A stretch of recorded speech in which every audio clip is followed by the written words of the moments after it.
Hello students, आज हम लोग बात करेंगे परमाणु संख्या 1 से लेकर 20 तक के तत्वों के परमाणु द्रव्यमान को कैसे याद रखना है। तो जैसा कि आप देख रहे हैं कि यदि परमाणु संख्या सम रहेगा तो उसमें डबल कर देना है। परमाणु संख्या यदि सम रहेगा, परमाणु संख्या यदि सम रहेगा यानी इवेन रहेगा, सम रहेगा यानी इवेन रहेगा, इसमें क्या करना, 2 से गुना कर देना है। और यदि ऑड रहेगा यानी विषम, तो उसमें 2 से गुना करना है और उसमें 1 जोड़ देना है।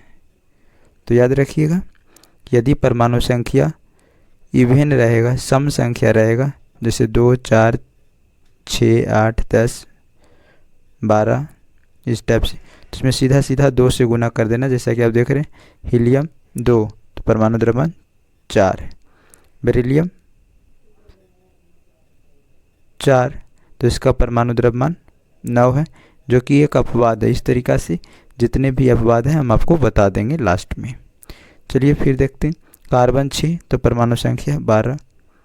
फिर देखिए नाइट्रोजन 7 तो विषम है, तो ये भी एक अपवाद है, 14। ऑक्सीजन 8 16 है, देखिए। फिर फ्लोरीन 9 विषम संख्या है, तो परमाणु द्रव्यमान 19। नियॉन परमाणु संख्या 10 जो कि सम है, परमाणु द्रव्यमान 20। तो इस तरीक़ा से शायद आपको समझ में आ गया होगा कि यदि परमाणु संख्या सम रहेगा तो उसमें सिर्फ डबल कर देना है, 2 से मल्टीप्लाई कर देना है। और यदि परमाणु संख्या विषम रहेगा तो उसमें 2 से गुना करने के बाद 1 जोड़ देना है। तो चलिए हम आपको बता देते हैं कि इसमें अपवाद कौन कौन सा जो आपको याद रखना है, बाकी आप इस तरीके से समझकर याद रख लीजिएगा। तो पहला नंबर जो याद रखना है आपको, हाइड्रोजन है, जिस पे ये रूल नहीं लगता है। सेकेंड याद रखिएगा, बेरिलियम है। और थर्ड है आपका नाइट्रोजन। और जो लास्ट होगा आर्गन है, आर्गन। ये 4 तत्व हैं जो अपवाद हैं। जैसे हाइड्रोजन का एक होता है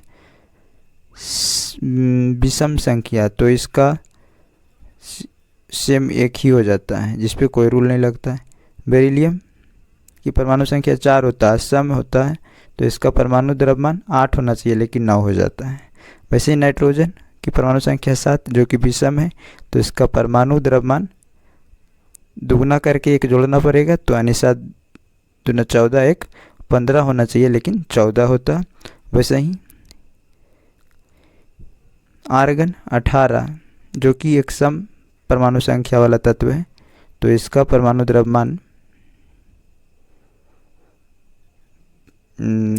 18 दूनी 36, 1 37 होना चाहिए, लेकिन इसका परमाणु द्रव्यमान 40 होता है। तो ये 4 अपवाद है जिसको आप अच्छी तरीक़े से याद रखिएगा।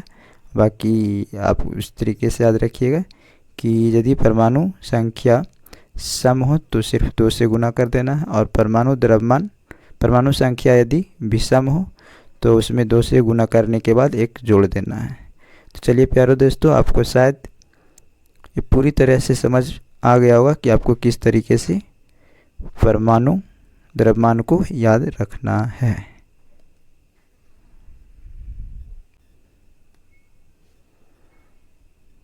तो आप बताइएगा ये वीडियो आपको कैसा लगा। यदि अच्छा लगा तो चैनल को लाइक और सब्सक्राइब और शेयर ज़रूर कर दीजिएगा, ताकि ऐसी अच्छी वीडियो आगे आए तो आपको नोटिफिकेशन मिलता रहे।